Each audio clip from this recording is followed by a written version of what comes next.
अंकिता के पेट में अचानक से दर्द करने लगता है। अंकिता पेट पकड़कर बैठ जाती है। ये देखकर टीचर पढ़ाना बंद कर देती है। क्या हुआ अंकिता, क्या हुआ तुम्हें? मैडम, पेट पे बहुत दर्द हो रहा है। इतना दर्द तो मुझे जिंदगी में कभी नहीं हुआ। ये सुनकर टीचर तुरंत अंकिता को अस्पताल ले गई। डॉक्टर ने कहा, देखिए पेट में गैस हो गई होगी, मैं दवाई दे देता हूँ, ठीक हो जाएगा। डॉक्टर अंकिता को दवाई देते हैं। अंकिता घर लौट जाती है। घर जाकर वो दवाई खाकर सो जाती है, लेकिन उसका दर्द कम ही नहीं होता। वो सोचने लगती है, क्या ये दर्द गैस का ही है या फिर और कुछ? मुझे शक हो रहा है। वो तुरंत राहुल को कॉल लगाती है। हाँ अंकिता, क्या हुआ, क्यों कॉल कर रही हो? मेरे पेट पे दर्द हो रहा है। मुझे लग रहा है कि कल हमने जो किया उसी की वजह से ये हो रहा है। कहीं मैं प्रेग्नेंट तो नहीं हो गई? ये कैसी बात कर रही हो अंकिता, मैंने तो बस तुम्हारा हाथ पकड़ा था। हाथ पकड़ने से कोई प्रेग्नेंट होती है क्या? नहीं होती है। तो फिर हिंदी सिनेमा में ऐसा क्यों दिखाते हैं कि हीरो ने हीरोइन का हाथ पकड़ा और अगले ही दिन हीरोइन प्रेग्नेंट हो गई? अरे वो सब बकवास है, तुम चिंता मत करो, तुम्हें कुछ नहीं हुआ है। ये सुनकर अंकिता को तसल्ली मिली। असल में अंकिता स्कूल में पढ़ती है, बच्ची है। उसे इन सब बारे में ज्यादा कुछ पता नहीं है। कुछ दिन पहले वो राहुल से मिली। राहुल बॉस स्कूल का एक लड़का है। वो हर दिन अंकिता को देखने के लिए गर्ल्स स्कूल के बाहर आता था। अरे यार, ये लड़की कितनी खूबसूरत है, काश ये मेरी गर्लफ्रेंड बन जाती। राहुल हर रोज खड़ा होकर अंकिता को देखता था और अंकिता उसे इग्नोर करके चली जाती थी। अंकिता की सहेली रूपा अंकिता से कहती थी, अरे देख, वो लड़का तुझे ताड़ रहा है। ताड़ने दे, इस उम्र में ये सब करना अच्छी बात नहीं है। राहुल 12वीं कक्षा में पढ़ता था और अंकिता 8वीं कक्षा में, यानी कि राहुल कुछ ही दिनों में कॉलेज जाने वाला था। अब तो कुछ दिनों में मैं कॉलेज भी चला जाऊंगा। उससे पहले मुझे अंकिता को अपने दिल की बात बतानी होगी। राहुल ने अंकिता को प्रपोज कर दिया। अंकिता ने कहा, देखो राहुल, मैं वैसी लड़की नहीं हूँ। मुझे पता है अंकिता, तुम सुशील और अच्छे घर की लड़की हो, बस मुझे एक दिन तो दो, उसके बाद मैं अच्छा ना लगूं तो मुझे ना कर देना। अंकिता राजी हो गई और एक दिन स्कूल बंक करके राहुल के साथ घूमने चली गई। रास्ते में राहुल के पास एक छोटा बच्चा भीख मांगने के लिए आया। भैया, मुझे कुछ खिला दो ना, मैं बहुत भूखा हूँ। क्या खाएगा बच्चा, छोले भटूरे खाएगा? राहुल ने उस बच्चे को भरपेट छोले भटूरे खिलाया। भैया, आप बहुत अच्छे हो। ये देखकर अंकिता इम्प्रेस हो गई। उसके बाद राहुल ने बहुत से लोगों की मदद की।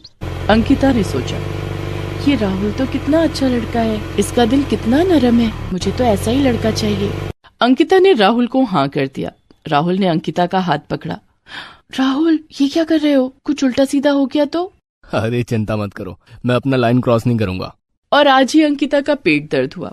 अंकिता ने सोचा कि हाथ पकड़ने की वजह से कहीं वो प्रेग्नेंट तो नहीं हो गई, और राहुल ने उसकी गलतफहमी दूर कर दी। राहुल क्लास में टॉप करता था, उसका फ्यूचर अच्छा था और वो अमीर परिवार से भी था। इसीलिए अंकिता धीरे धीरे उसके प्यार में पागल होने लगी। लेकिन उसे क्या पता था कि राहुल के मन में कुछ और ही चल रहा है। राहुल की क्लास में ही एक और लड़का था, उसका नाम सतीश था। सतीश को भी अंकिता पसंद थी, लेकिन वो गरीब घर से था और पढ़ाई लिखाई में भी अच्छा नहीं था। सतीश ने एक दिन अंकिता से कहा, अंकिता, तुम उस राहुल के साथ मत घुमा करो, वो तुम्हें धोखा देगा। मैं तुमसे प्यार करता हूँ अंकिता, मुझ पर यकीन करो। ये सुनकर अंकिता ने सतीश को जोर से एक थप्पड़ मारा। तुम्हें शर्म नहीं आई राहुल के बारे में ये सब कहते हुए? तुम धोखे से मुझे पाना चाहते हो, इसीलिए ये सब बोल रहे हो? नहीं अंकिता, मुझे गलत मत समझो। अंकिता वहाँ से चली गई। सब कुछ सुनकर राहुल ने अंकिता से कहा, तुम ऐसे लोगों की बात मत सुनना अंकिता, वो तो क्लास में लास्ट आता है तो जलता है मुझसे। राहुल को पढ़ाई करने के लिए सब कुछ मिलता था, लेकिन सतीश को बहुत मेहनत करके दुकानों में बर्तन मांजने का काम करने के बाद पढ़ाई करने के लिए टाइम ही नहीं मिल पाता था। लेकिन सतीश दिल का बहुत अच्छा था। असल में सतीश ने राहुल को देख लिया था। अंकिता को डेट पर ले जाने से पहले राहुल उस बच्चे को पैसे दे रहा था। ए बच्चे, ये ले पैसे ले, कल जब मैं एक लड़की को यहाँ लेकर आऊंगा तब तू मुझसे खाना मांगना, मैं तुझे खाना खिलाऊंगा, तब मेरी तारीफ करना, हाँ, ताकि वो लड़की इम्प्रेस हो जाए। ठीक है भैया। ये देखकर सतीश ने सोचा, ये लड़का पैसों का रौब दिखाकर किसी को भी धोखा दे सकता है, मुझे अंकिता को इससे बचाना होगा। लेकिन अंकिता से थप्पड़ खाने के बाद सतीश ने सोचा, हम जैसे गरीबों के साथ ऐसा ही होता है, हमें सिर्फ थप्पड़ ही खाने को मिलता है। उधर दिन ब दिन राहुल और अंकिता का प्यार गहरा होता गया और एक दिन राहुल अंकिता को लेकर कहीं घूमने चला गया। दोनों ने एक साथ रात बिताई और अगले ही दिन स्कूल में अंकिता का सर चकरा गया। टीचर उसे फिर से अस्पताल ले गई। अरे, पिछली बार तो गैस की वजह से पेट दर्द हो रहा था, लेकिन इस बार ये क्या हो गया? ये लड़की तो प्रेग्नेंट है। ये सुनकर सभी चौंक गए। अंकिता रोने लगी। अब क्या होगा? मम्मी पापा मुझसे नफरत करेंगे। ये तुमने क्या किया अंकिता? इस बच्चे का बाप कौन है? बताओ कौन है बाप? राहुल है इसका बाप। अंकिता ने राहुल को कॉल लगाया। उस दिन 12वीं कक्षा के आखिरी एग्जाम थे। उसके बाद सभी कॉलेज जाने वाले थे और राहुल दूसरे किसी राज्य में कॉलेज के लिए जाने वाला था। राहुल ने फोन पर कहा, तू प्रेग्नेंट है तो मैं क्या करूं? मैंने तुझे कहा था क्या ये सब करने के लिए? लेकिन ये बच्चा तो तुम्हारा है ना राहुल, क्या तुम इसकी जिम्मेदारी नहीं लोगे? मुझे क्या पागल कुत्ते ने काटा है? भाग यहाँ से। राहुल ने फोन रख दिया और अगले ही दिन वो कॉलेज के लिए निकल पड़ा। अंकिता के माता पिता अंकिता से बहुत गुस्सा हो गए। तुमने ये क्या किया? तुम्हें शर्म नहीं आई? इतनी सी उम्र में तुम प्रेग्नेंट कैसे हो गई? तुमने तो इस वंश का मान सम्मान मिट्टी में मिला दिया। निकल जाओ इस घर से। अंकिता रास्ते में भटकती रही। वो रोती रही। पता नहीं मुझे कौन सी गुनाह की सजा मिल रही है। मैंने क्यों किया ऐसा? उस धोखेबाज राहुल पर क्यों विश्वास किया? अब मुझे कौन संभालेगा? कौन बनेगा इस बच्चे का बाप? तभी सतीश सामने आया। मैं बनूंगा इस बच्चे का बाप। तुम? हाँ मैंने तो पहले ही तुमसे कहा था कि राहुल अच्छा लड़का नहीं है। मुझसे गलती हो गई सतीश, मैं तुम्हें पहचान ही नहीं पाई। लेकिन तुम किसी और के बच्चे के बाप क्यों बनोगे? क्योंकि मैं तुमसे प्यार करता हूँ। और तुम्हारे कॉलेज का क्या होगा? वैसे भी मुझे कॉलेज में एडमिशन नहीं मिलेगा। गरीब हूँ ना। तुम चिंता मत करो अंकिता, मैं मजदूरी करूंगा लेकिन तुम्हें खुश रखूंगा। सतीश, मेरा सतीश। ये बोलकर अंकिता ने सतीश को गले लगा लिया। उसे समझ में आ गया कि असली प्यार क्या होता है। सतीश ने किराए पर एक घर ले लिया। दोनों वहीं रहने लगे। कुछ महीने बाद अंकिता को एक बेटा हुआ। सतीश उन दोनों से बहुत प्यार करने लगा। कुछ साल बाद राहुल घर लौटा तो पुलिस ने उसे पकड़ लिया और उसे उसके किए की सजा मिली। और यहाँ अंकिता सतीश के साथ खुशी खुशी रहने लगी। ये लो माँ जी, शिकंजी पी लो, इससे आपको आराम मिलेगा। चंपा बहू, बाहर इतनी गर्मी है कि बस पूछो मत। प्यास से हलक सूख गया था। अच्छा किया कि तूने शिकंजी बना दी। इसमें थोड़ा बर्फ और डाल दे। चंपा शिकंजी में थोड़ा बर्फ और डाल देती है और तारा को दे देती है। झोले में से सब्जियां खाली कर ले। गर्मी के कारण बाजार सूना पड़ा था। बड़ी मुश्किल से ये सब्जियां मिली हैं। गर्मी के कारण ये भी सूख गई हैं। वो तो अच्छा था कि बाजार में तरबूज मिल गया। इसे ठंडे पानी में रख दे। जब तेरे बाबूजी और उमेश खेत से आएंगे तब हम सब मिलकर तरबूज खाएंगे। हाँ माँ जी, गर्मियों में तरबूज बहुत अच्छा फल माना जाता है। इसे खाने से शरीर में पानी की मात्रा बनी रहती है। चंपा बहू, ये कूलर हवा क्यों नहीं दे रहा? कहीं इसमें पानी तो खत्म नहीं हो गया? अभी देखती हूँ माँ जी। चंपा ने देखा तो कूलर में सच में पानी खत्म हो गया था। चंपा ने कूलर में पानी डाल दिया, जिसके बाद कूलर ठंडी ठंडी हवाएं देने लगा। गर्मी के मारे दोनों सास बहू की हालत खराब थी। चंपा और तारा जमीन की ठंडक पाने के लिए जमीन पर बैठकर खाना खाती और जमीन पर ही सोती थी। चंपा रोज घर को गोबर से लीपती थी, जिसके कारण घर काफी ठंडा रहता था। इसी ठंडक को पाने के लिए दोनों जमीन पर बैठकर सारे काम करती, जैसे सब्जी काटना, खाना खाना, बालों में कंघी करना। एक दिन चंपा अपने बालों को जोर जोर से खुजा रही थी। तारा का भी यही हाल था। गर्मी के कारण दोनों के बाल बहुत ज्यादा टूटने लगे थे। पूरे घर में चंपा और तारा के बाल टूटकर बिखरे रहते।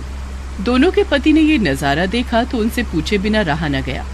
अरे क्या बात है चंपा, बार बार अपने सर को क्यों खुजा रही हो? और माँ तुम भी, क्या हो गया तुम दोनों को? तुम दोनों के बाल इतने झड़ क्यों रहे हैं? अरे क्या बताऊं बेटा, सर में बड़ी खुजली हो रही है। ना जाने क्या हो गया है सर में। लगता है हम दोनों गंजी हो जाएंगी। माँ तुम दोनों के बाल बहुत लंबे और घने। कहीं गर्मी की वजह से इनमें खुजली तो नहीं हो रही है? जिस तरह गर्मियों में हमारे शरीर में पसीना आता है, उसी तरह हमारे सिर से भी पसीना आता है। अरे मुझे तो लगता है कि इन दोनों सास बहू के सर में जुएं पड़ गई हैं, इसलिए दोनों हमेशा सर खुजाती रहती हैं। इन दोनों से दूर रहना बेटा, नहीं तो ये हमारे सिर में भी जुएं पड़वा देंगी। अपने अपने पतियों की बात सुनकर चंपा और तारा उदास हो जाती हैं। दोनों ने मिलकर खाना बनाया और रात में पूरा परिवार जब खाना खाकर सोने लगा तब उमेश और महेंद्र अपनी अपनी पत्नियों से अलग सोने लगे। ये क्या, आप बाबूजी के साथ जमीन पर क्यों सो रहे हैं? क्योंकि तुम्हारे सर में तो जुएं हैं और मुझे अपने बालों में जुओं की खेती नहीं करनी है। तुम भी सुन लो तारा, जब तक तुम्हारे सर के जुएं खत्म नहीं हो जाते मैं उमेश के साथ जमीन पर ही सोऊंगा। हाँ। अपने बारे में ये सुनकर चंपा और तारा बेहद दुखी हो जाती है। अगली सुबह, चंपा बहू, मुझे डर है कि हमारी सर की खुजली के कारण कहीं हमारे पति छोड़ ना दे हमें। जल्दी इसका कुछ इलाज करना होगा। हाँ माँ जी, आप ठीक कह रही हैं। तभी चंपा और तारा से मिलने पड़ोस की सोना चाची आती हैं। अरे क्या बातें हो रही हैं दोनों सास बहू में? अरे आओ आओ सोना, क्या बताऊं, इस गर्मी ने तो हमारा जीना मुश्किल कर दिया है। लगता है कि ये गर्मी हमें हमारे पतियों से अलग करवा के ही मानेगी। अरे ऐसा क्यों कह रही हो तारा? ठीक ही कह रही हूँ। गर्मी के कारण हमारे सर में हमेशा खुजली होती रहती है। हमारे पतियों का कहना है कि हमारे सिर में जुएं हो गई हैं। हमें तो लगता है कि अगर हमने जल्दी ही खुजली का इलाज नहीं किया तो वे दोनों हमें घर से निकाल देंगे। इस गर्मी का इलाज तो तुम्हारे पास है। हमारे पास इलाज है? कौन सा इलाज? गोबर। तुम दोनों सास और बहू अपने अपने बालों में गोबर का लेप लगाना शुरू कर दो। क्या? बालों में गोबर का लेप? हाँ चंपा बहू, अब देखो ना, तुम घर को रोज गोबर से लीपती हो जिसके कारण घर कितना ठंडा रहता है। उसी तरह गोबर तुम दोनों के सर को भी ठंडा रखेगा। गोबर लगाने से तुम दोनों के सर की जुएं भी खत्म हो जाएंगी। इतना ही नहीं, तुम दोनों के बाल मुलायम और चमकीले हो जाएंगे। लेकिन सोना, हमने तो कभी किसी को बालों में गोबर लगाते हुए नहीं देखा। अरे ये बालों की परेशानी दूर करने का बहुत पुराना इलाज है। मैंने अपनी नानी को अपने बालों में गोबर लगाते हुए देखा था। गोबर लगाने के कारण उनके बाल बहुत सुंदर और मुलायम थे। उनके बालों में जुएं भी नहीं थी। अच्छा सोना चाची, गोबर को बालों में कैसे लगाना है? देख चंपा बहू, गोबर में थोड़ी सी मिट्टी और थोड़ा सा पानी मिलाकर उनका गाढ़ा लेप तैयार कर लेना। फिर उस लेप को अपने बालों में रखकर 1 घंटा उसे सुखा लेना और फिर बालों को पानी से धो लेना। ठीक है सोना चाची, हम दोनों आज ही अपने बालों में गोबर का लेप लगाएंगे। ठीक है, तुम दोनों सास बहू गोबर का लेप लगाओ, मैं चलती हूँ। सोना चाची के जाने के बाद चंपा और तारा दोनों सास बहू ने एक दूसरे की तरफ देखा। चल बहू, शुरू हो जा। हाँ माँ जी, मैं सब समझ गई। आप थोड़ी देर रुकिए, मैं अभी गोबर का लेप तैयार करके लाती हूँ। चंपा पड़ोस के घरों से जहाँ गाय थी वहाँ से ढेर सारा गोबर लेकर आती है। फिर वो नदी के पास जाती है और किनारे से थोड़ी मिट्टी ले आती है। अब गोबर, मिट्टी और पानी मिलाकर उसे अच्छी तरह फेंटकर एक गाढ़ा लेप तैयार करती है। थोड़ी देर के बाद, माँ जी, गोबर का लेप तैयार हो गया है। ठीक है, उसे जल्दी से मेरे बालों में लगा दे। ठीक है माँ जी, उसके बाद आप मेरे बालों में गोबर का लेप लगा देना। तारा और चंपा दोनों घर के आंगन में बैठ जाती हैं और दोनों सास बहू एक दूसरे के बालों में गोबर का लेप लगाती हैं। चंपा बहू, अब इस लेप को हमें 1 घंटा तक बालों में ही रखना पड़ेगा। हाँ माँ जी, लेकिन हमारे सिर से कितनी गंदी बदबू आ रही है, सहा नहीं जा रहा। बदबू तो आ रही है चंपा, लेकिन इस लेप से हमारे सर की खुजली ठीक हो जाएगी और गर्मी से हमारे बालों को राहत मिलेगी। लेकिन माँ जी, मुझे डर है कि कहीं इस गोबर के लेप की बदबू बाल धोने के बाद भी न रह जाए। अगर ऐसा हो गया तो हम दोनों के पति हमें जरूर घर से बाहर कर देंगे। दोनों सास बहू बात ही कर रही थी कि दोनों के पति उमेश और महेंद्र खेत से लौट कर आ जाते हैं। अरे चंपा बहू, हमारा खाना लगा दो। जी बाबूजी, अभी लगाती हूँ। लेकिन तभी उमेश और महेंद्र की नजर चंपा और तारा के बालों पर गई। ये तुम दोनों ने अपने बालों में क्या लगाया है? ये तो गोबर की तरह लग रहा है। अरे इनके पास से कितनी बदबू आ रही है। हम दोनों ने अपने अपने बालों में गोबर का लेप लगाया है। क्या गोबर का लेप? तुम दोनों का दिमाग घास चरने गया है क्या? गोबर घर लीपने के लिए होता है, बालों में लगाने के लिए नहीं। आप दोनों को पता है गोबर लगाने से आपके बालों से कितनी बदबू आ रही है? आखिर आप दोनों ये बदबू बर्दाश्त कैसे कर रही हो? हम क्या करते, हमारे पास और कोई रास्ता ही नहीं था। गर्मी के कारण हमारे सिर में बहुत खुजली हो रही थी और जुएं भी हो गई थी। तो बालों में गोबर लगाने की सलाह किसने दी? सोना चाची ने। उन्होंने बताया कि गोबर के लेप से जिस तरह घर ठंडा रहता है उसी तरह हमारे सिर भी ठंडे रहेंगे और बालों में खुजली नहीं होगी, न जुएं होगी, बाल सुंदर और मुलायम हो जाएंगे। भाई तुम दोनों को जो करना है करो, लेकिन अब तुम दोनों रसोई में मत जाना, हम अपना खाना खुद निकाल लेंगे। पिताजी आप बैठिए, मैं खाना निकाल कर लाता हूँ। उमेश खाना निकाल कर लाता है और दोनों बाप बेटे खाना खाकर खेत पर चले जाते हैं। देखा माँ जी, पहले तो ये लोग हमारे साथ एक खाट पर नहीं सोते थे, अब तो ये दोनों हमारे हाथ का खाना भी नहीं खा रहे हैं। परेशान मत हो चंपा बहू, सब ठीक हो जाएगा। देखना, इस गोबर के लेप से हमारी सारी परेशानी दूर हो जाएगी। अच्छा, अब ये लेप सूख गए हैं, चल बालों को धो लेते हैं। दोनों सास बहू कुएं के पास जाकर अपने अपने बाल धोने लगी। कुएं के आसपास पानी भर रही गांव की औरतें उनके बालों में गोबर लगा देखकर उनका खूब मजाक उड़ाने लगी। माँ जी, ये सब हमारा मजाक उड़ा रही हैं। हमारे सिर पर गोबर लगा है ना, इसीलिए हमें देखकर हंस रही हैं। तू इनकी तरफ ध्यान मत, जल्दी जल्दी बालों को धोकर घर चल। दोनों सास बहू अपने बाल धोकर घर आ जाती हैं। उसके बाद भी उनके बालों से गोबर की बदबू आ रही थी, लेकिन उन्हें गर्मी से राहत जरूर मिल गई थी। चंपा बहू, गोबर का लेप लगाने से सिर को कितनी ठंडक मिली है। आज तो बालों में खुजली भी नहीं हो रही है। हाँ माँ जी, मुझे भी बहुत आराम मिल रहा है। अब हम पूरे गर्मी अपने बालों में गोबर का लेप लगाएंगे। चंपा और तारा दोनों सास बहू अब पूरी गर्मी अपने अपने सिर में गोबर का लेप लगाती।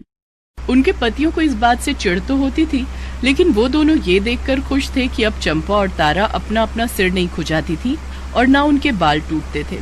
कुछ ही दिनों में चंपा और तारा के बाल पहले से ज्यादा घने, सुंदर, चमकदार और मुलायम हो गए थे। उनके बालों की खूबसूरती के चर्चे पूरे गांव में होने लगे। ये देखकर दोनों के पति भी बेहद खुश थे। क्या बात है तारा, तुम्हारे बाल तो पहले से भी ज्यादा सुंदर हो गए हैं। ये सब गोबर के लेप का कमाल है। गोबर लगाने से मेरे और चंपा के बाल पहले से ज्यादा खूबसूरत हो गए हैं। गोबर का लेप सिर्फ घर के लिए ही नहीं, बल्कि बालों के लिए भी बहुत लाभदायक है। ठीक है तारा, अगर ये सब गोबर का कमाल है तो तुम दोनों सास बहू अपने अपने बालों में गोबर का लेप ही लगाया करो, ठीक है।